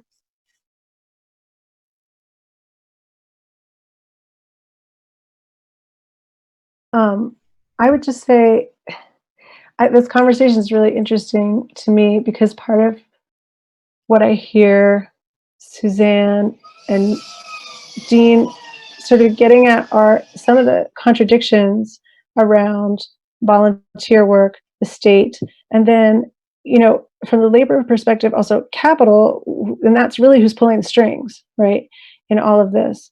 And so one of the things that I think has been interesting is, and I just don't really know, we'll have to see how this plays out. So much is sort of to be seen. But I suspect that the clarity with which the state has been completely captured by capital, with the kind of bailouts that we've been seeing, the really incredibly meager and minimal supports that have been offered to people in this extraordinary moment, in this moment of extraordinary need. You know, I wonder to the degree which that shifts people's focus, because Dean, I agree with you completely that the method of like, you vote every 4 years and this is what and the co-optation of the political process is obviously something that's incredibly demobilizing. I wonder to what degree this moment where it's so obvious that what's happening is you basically just have, you know, the Federal Reserve and the printing press is printing money for these large corporations, billionaires getting so much richer in a moment where we literally have, you know, children experiencing the kind of hunger that Antoinette was talking about. And at the same time, you have so many people just aching to fill the breach, you know. So I think a lot about what's happened with school meal programs, where suddenly you have lunch ladies, the heroes of schools, who are stepping up, making sure that children have meals, giving meals to people who are not necessarily school children, just to make sure that people are fed, right? And I wonder if there's not sort of a double movement here towards, one, understanding just exactly how the state is operating, and also in that move to fill the need, really understanding, you know, where the impediments lie, right, at this point. And I don't know if that's clear right now. I don't know how that'll shake out. I think we just sort of have to wait and see and kind of keep pushing people to understand that the state has really become an instrument of capital, and always has been, but certainly more so over the last several decades. I'll just say briefly, like, I think the other thing is, like, it was really interesting seeing like the rent strike move, seeing some of the really creative labor strikes that are happening, seeing the really big mobilizations around getting people released from prisons in particular states, or jails in particular systems. Like, I think one of our questions, like, worst case scenario, we have things that are not mutual aid, that are just volunteerism. It's like, oh, the country's in a hard place, let's help out and be heroes because of our patriotism or our love of our city, or, you know, like, right, like that is like an addendum or a support. to capitalism. Mutual aid, on the other hand, is like, wait a minute, this system is bullshit. It's harming people. It created disproportionate vulnerability to this disease in certain communities and not others. It whatever, it created a health system that can't actually comprehend the need. So when we're doing that kind of work, and when we pull people who have that desire to help into a more politicized thing, ideally that spins into bolder and bolder tactics. Like, that's the thing that builds us getting to the root causes. Like, why do we have landlords at all? Why do we have a private-based healthcare system at all, et cetera?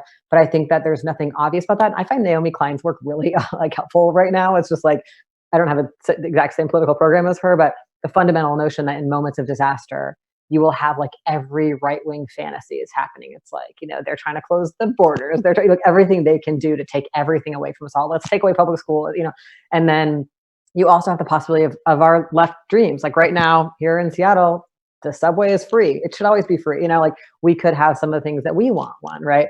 And so this is a battle, and that battle is fought along the lines of how many people we can mobilize, because they have the government, they have all the money and all the guns. The only thing we have is the numbers of people. Like that is our entire possibility.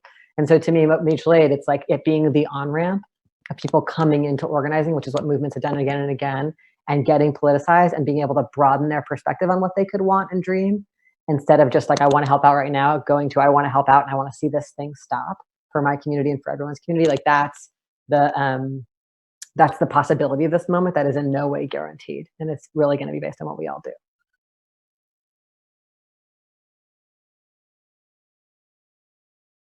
Yeah, I think that, on a very sort of on a micro level, it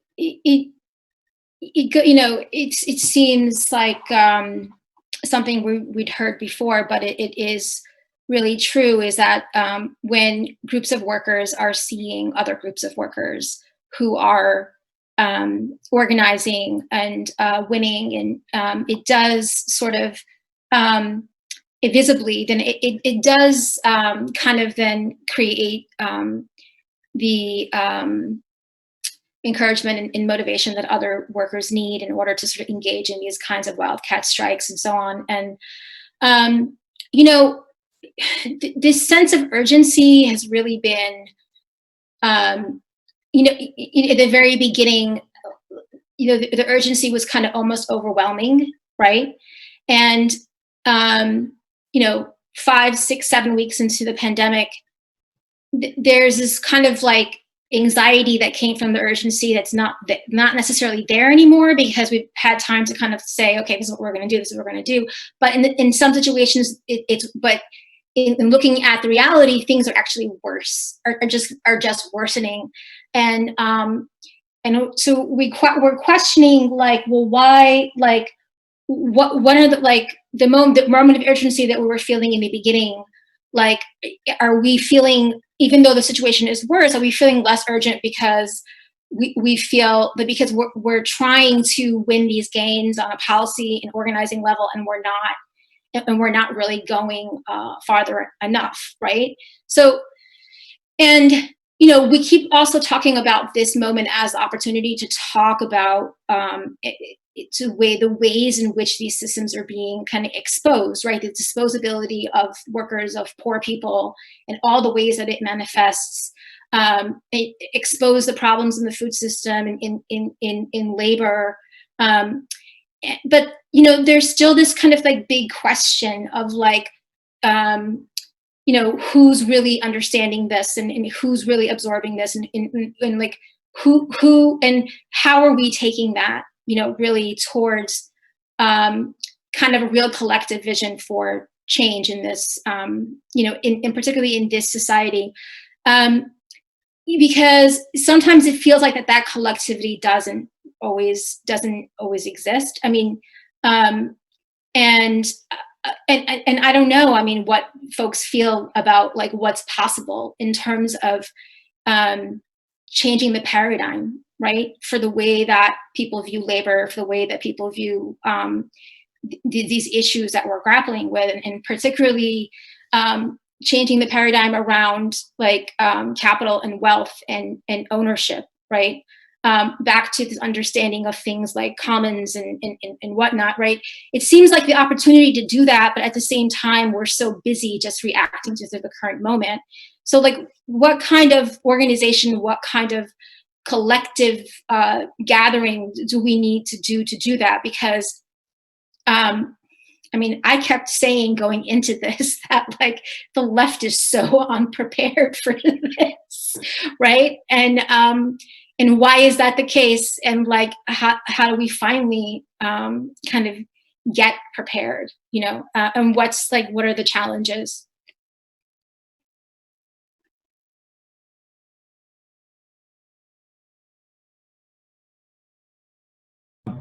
Perhaps I can just jump in to say that this is one of the reasons I have been so grateful to have in these teach-ins so many heads together from so many different places and so many different sectors of the political landscape, because I think having the time to step back and envision the whole landscape with one another is absolutely crucial. And Suzanne, you sort of preempted the question I wanted to close on, which was to ask us all to think about where we'd like to see ourselves in our movements perhaps over the next decade. You know, I really appreciate that Dean historicised some of the caring labour that grew out of the 60s, and the way in which it blossomed and then was co-opted and then has blossomed since. And one of the things I've hoped to get out of these teach-ins is a sense of a historical sense of where we are now, not just in this acute moment of pandemic crisis, but what kind of arc we were already in before the pandemic started, and how we might grow out of it. You know, colloquially, I heard somebody say that in some ways it's 1933 right now, and if we try and look forward to a moment that looks more like 1945, when we've had a decade to make all these gains. What are the gains that you all feel like we might be working towards? And I know you've already mentioned a whole range of small specific things that we could struggle for. Decarceration and getting people out of juvie, free, rent moratoriums and free subway. So you've identified some specific threads that we could pull on. But if you step back and think of the next 10 years, what do you think we could do if we started now? I know that's a small question. I think I've been most heartened by the fact that we are now having real conversations about care labor on the daily in very public spaces. It is no longer the purview of the activists doing the work, the academics writing about doing that work, but one of the things I think back to constantly is the way Twitter exploded when everybody had to start teaching their own children. Like, why do we pay teachers so badly? I mean, these people are saints. Please take my children back, you know. But there have been also, I think, like productive things I've been thinking in terms around labor. For instance, there is has been a real coalescing around this new work from home sort of idea, which I think is going to change how we think about work broadly for a long time. But the disability rights activists right now are compiling a digital paper trail on Google Docs of all of the ways that accommodations have been made for non-disabled people during the coronavirus outbreak as proof that these accommodations can happen when there's a will, right? And I think that's a big part of what many of us are doing right now, is trying to get that documentation in order to be able to sort of insert ourselves into and to come together in various ways in order to make these broader structural changes, particularly through this lens of care, and like not just the caring labor itself, but through an ethic of care.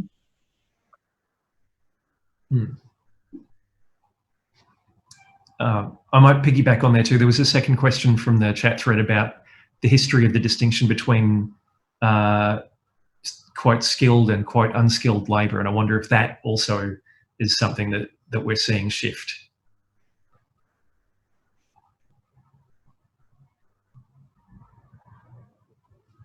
Well, David, I'll just say that you asked a very hard question. But I also take a lot of heart from the conversation here and thinking about the ways that people are working across sectors in various ways that I think a lot of this is a question of consciousness. A lot of this is a question of not like what's the thing or where would we be, but maybe an understanding of a broader consciousness around care, that people need what they need and they ought to have it, and an understanding that we can, right? That we can have what we need. I think we're often sold this story of self-sacrifice and, you know, like if you work hard enough, and this is the story that everybody's kind of given to justify the ongoing needs that people experience, the violence that they experience. I don't know that there's like, in my mind, I'm like, you know, where are we in 30 years? I'm not sure. But if that, I think that's an element of the work that everyone I hear here is doing is, and for me, organizing around care, that's precisely what it is. Everyone should have what they need, right? As a baseline. And how do we work towards that? And in that work, we hopefully will end up in a better place than we are now. I want to say something, David, about your 1933, 1945 framing, because I think it's actually really useful to us. Like my understanding, I'm not a historian, my understanding of like the period that led up to the New Deal included like that there was really, really radical labor organizing and poor people's organizing in the US that was an actual threat to the relationship of capital to labor. And that the New Deal was trying to make a new deal that would retain capital's ability to dominate and extract from labor. And part of that included a certain kind of incredibly racialized social safety net, where Social Security benefits benefited white people and men more, and where the way that the National Labor Relations Act worked ensured that workers would be contained in their organizing, and that the GI Bill and all the kind of poor relief that came afterwards was all about transferring wealth to white people and establishing the ongoing racial wealth divide even more that we still see today, and that is extreme today. And so I would love for us to not take that same journey. That is what the journey looks like so far. That's what the stimulus bill looks like. It's like, I heard these stats about how like the PPP loans like primarily went to white businesses and disproportionately didn't go to black businesses, all this stuff. You know, that money is just as usual more likely to benefit white people and especially the extreme 1%. So I guess what I'm wondering, when I think about what I want to see in 10 years, I often think about those people who have blocked ICE raids. ICE shows up at someone's house and they have physically blocked them from taking people. And I'm like, what would it look like if we were so much more mobilized and brave and bold and connected and safe with each other, that we could be breaking people out of prison, that we could be like, that we could overwhelm law enforcement as a source of violence in our communities. So like when I like to dream that people who sabotage the pipelines, people who like, I'm looking at like, we're all in mutual aid networks that are running all of our lives in meaningful ways. We're getting our food through ways that make sense in our localities. We're stewarding our water and our resources, and we're stopping polluters ourselves. And we're, you know, putting those things, we're not like waiting for government to do it for us or for it to deliver an answer, which inevitably will be an answer that's about stabilizing capital relations and racial capital. So that's, I don't know about that 10 years, but that's like how I think about the difference between that trajectory between 1933 and 1945 and what I think I would like to see happen from this moment of crisis, which is like, this crisis is just like a slice in the pie of like the climate chaos. We are going to just see, and we already have been seeing so many more other like extreme disasters that are ongoing. So there's a lot of room for us to disrupt what is, because it's already, you know, in crisis. And I think back to Corrina's metaphor of the dinosaurs and the mammals and the comet, right? I recognize that. Yeah, I don't really have a lot to add. I think Dean quoted me pretty well for what I would say to that. I think the only little thing is that I think you know, a lot of white folks who have been fairly comfortable are having the veil lifted on a lot of the excuses for, you know, making really big systemic changes. You know, in the environmental movement, seeing, you know, the worldwide economy shut down and only 5% of emission.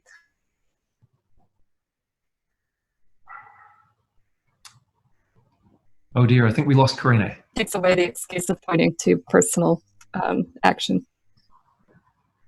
Okay, Corrina, I'm glad you came back in just in time to finish your last sentence.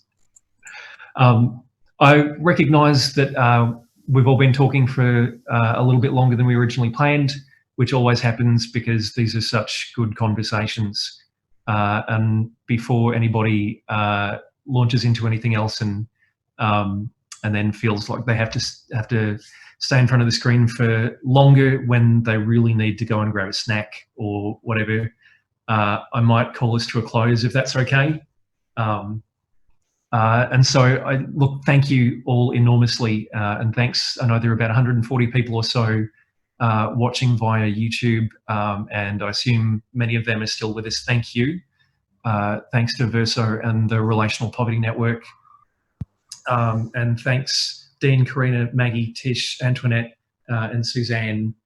I feel richer for having listened to all of you, and I will talk to you soon. In the name of care and reproducing oneself, I hope you all go and take a nap or have a snack. Thank you. All right, thank you all very, very much. Thank you. All right, and